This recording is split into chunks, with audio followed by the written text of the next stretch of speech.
Capricorn, what is your overall vibe for the month?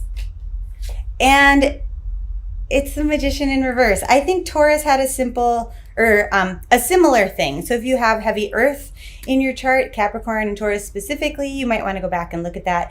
I don't necessarily think it started in the same way. I think theirs was not about thinking about the past, but they had elements of that, especially for singles, which was like, hey, what are you manifesting? Maybe you're not manifesting anything. And if you're not manifesting anything, maybe you ought to be. And so I decided to include below a link to a worksheet that'll kind of help you figure out how to do that. And maybe also some of the missteps that kind of come along with manifesting what it is that we want.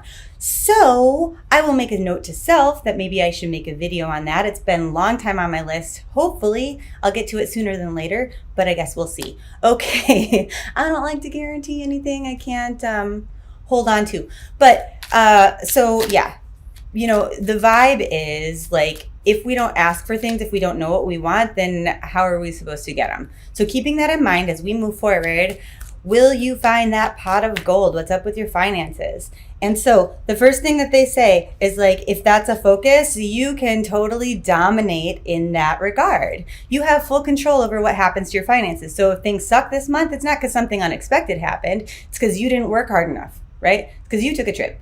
But if you set things out, like you plan them, you're totally in control of what happens. And so this means this could be a very favorable month for you financially. Should you have a good plan in place? Should you know what you want? Should you know how much you want to work, how much you want to earn? Set those goals, because like I often say, oftentimes if they're not specific enough with the law of attraction, for example, we say, hey, I want more money. Next day we find a penny on the ground and we don't even appreciate it because we don't really consider that more money. But meanwhile, the universe is like, fuck yeah, hooked a sister up. You got more money. It's like, no, I want to earn this much more by the end of the month, or I want to have this much in my bank account is even better, because we don't necessarily want to work for the money we get. We just want to have it, right? Okay, so will you get lucky in love if you are single? Oh shit, there's a lot of stuff coming out here. Okay, so the first thing that they say is you might not be confident. It is hard to believe that you will be lucky in love this month. Now, part of the reason why is because you've got a lot going on, a lot to balance, the day-to-day life, especially if you're trying to work more to make more, as we mentioned previously. And it's not so much an emotional thing. Your emotions might be up and down slightly here and there, but it'll be more of a subconscious energy where it kind of ebbs and flows a little bit, if that is the case for you. However, for most of you, it's just a practical reality of things. Do I have time to be dating and things like that? Now, it's a little bit also of how do I even feel about that?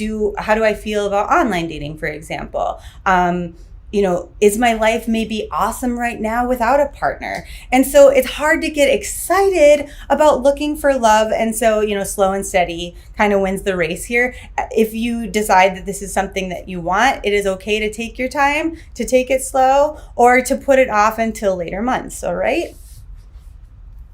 Now, if you are coupled, what's up in March? And they're like, this is not the luckiest month, but that doesn't necessarily mean that it's a bad month for you. It's just like, hey, if you have couples goals, #couple goals, moving forward, that might be a little bit hard for you. This month, it's just not lucky. Like, things don't necessarily work out. So if you want to take it to the next level, you're hoping for that proposal. You're hoping that you'll move in together.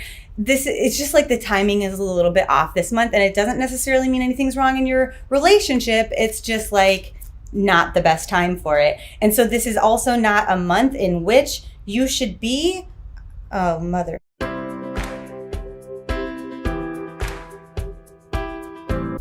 And so this is also not a month in which you should be talking it to death, pushing it forward, telling your partner like, hey, let's talk about this, let's plan about this, whatever, talking about next steps, because it's not going to really get you anywhere.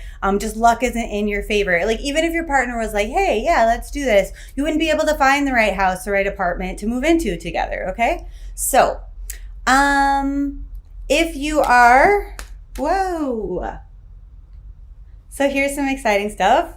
If you are in a complicated relationship, it's on again, off again, it's not Facebook official, but you're talking to each other or something like that, there is a lot of hope and sort of excitement for you this month. It's like you have figured out how to balance in this potential relationship or this complicated relationship the difference between how you're feeling and reality. And then there's a lot of like wishes and hopes and wants and dreams that you'll see here in that card, but they all culminate into something more bigger and beautiful than you maybe would have imagined for yourself or for this relationship at the end of the day. So the star card, I often call it the hope card. It's like, what do I hope for? And they're saying, hey, put your hopes out there, because what you're hoping will happen here is not only likely to happen for you, but something even better is likely to happen for you. A partner who,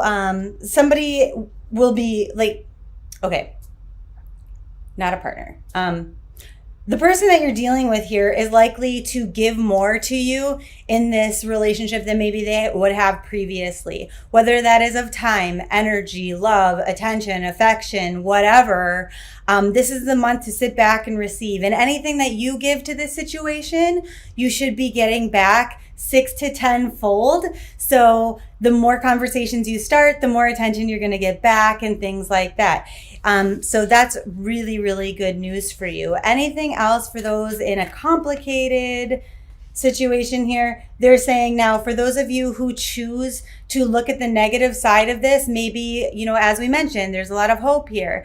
If you are focusing on the fact that maybe, hey, this isn't official yet, or you're focused on your fears, well, it might not go as well for you as it will for the rest of you who are choosing to see the positives here, who are choosing to look at what's going right instead of what's going wrong. For those of you here who are not focusing on what's going right, they say, remember that this person and this experience doesn't necessarily have shit to do with history, with things, the way they might have gone with this person previously, or the way that things might have ended up with other people when you've been in a similar complicated situation.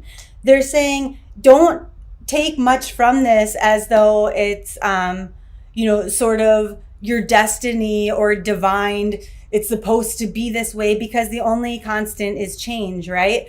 As a society in general, we mess this up a lot. We have a lot of conflicting interests that we buy into or adopt as mindset. So for example, we will say history repeats itself, but then we also say the only constant is change. So it's like basically your choice when we go backwards, right? What is it you choose to believe? That history repeats itself when it's negative, or that the only constant is change?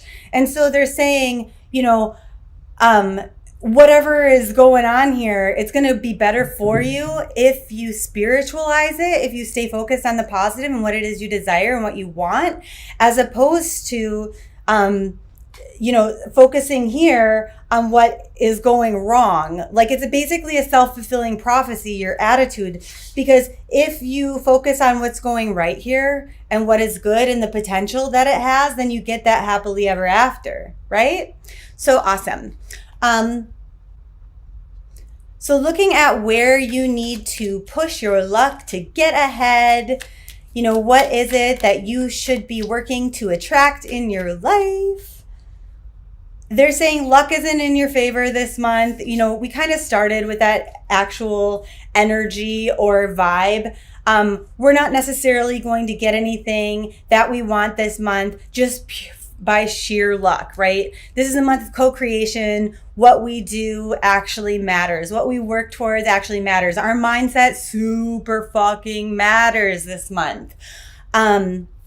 So what is it that you should be trying to get? Something new and different, something that you haven't experienced in the past, because that's what's going to make you much happier. And so, as I mentioned, that worksheet below, that'll really help you, because there's an exercise in contrast. What I didn't like before and versus then what I would like in the future. I want you to work through those things and really focus, because doing the work is going to help you get what you want towards the end of the day. So if you know what you want already, awesome. Go ahead and throw that in the comment section below. Just tell me, I am getting what I want, and this is what it is. I want a brand new car. I want to make $10,000 in passive income this month. It doesn't matter what it is, because when you put it into writing, do you know what happens? It makes it real. It makes it tangible. It takes it from the thought space and it puts it out into the universe as an actual thing. And when we write things down, we're spelling out words. And when we're spelling, we call it that because we're casting a spell. Okay? So, what will be the sort of reign in your life this month? And they're like, for some of you, you just might not be reaching those money or job goals, or you might be feeling a little bit imbalanced, like you're working too hard, not getting enough rest. It's that sort of like, what is sustainable vibe. But how does the rainbow come in association to that? And they're like, don't get caught up in the details. When we get too detailed, when we get caught up there, then what is the phrase? Like, you lose the forest through the trees. You lose the forest through the trees? Something along those lines. If you know the answer to that, let me know, actually, in the comments, because I always screw that one up. And when I say that, I just confirmed I'm going to keep doing that to the universe, didn't I? But the point is I know, for example, me personally, I might go to make a business card, right? And I want something just so. And so I might spend, 2 hours trying to get the exact right angle for something, whereas it could have just been good enough because it's a detail only I would have noticed. And I could have spent those 2 hours doing something much more productive. And that's kind of the vibe here, is what they're saying. If you can not get too detailed, if you can focus on the big picture, awesome. Because if you don't, if you get hamstrung there, if you get caught up, what's going to happen is you're not going to be able to achieve those big goals that you set for yourself. Okay? Because this month is about how you're spending your time and your resources. And time is your best, biggest, most precious resource, because it's the only one that's not replenishable. Okay, so now it's time to look at your power crystal of the month that can kind of help you get through this month and help you achieve at your highest levels, reach all of the goals that you want.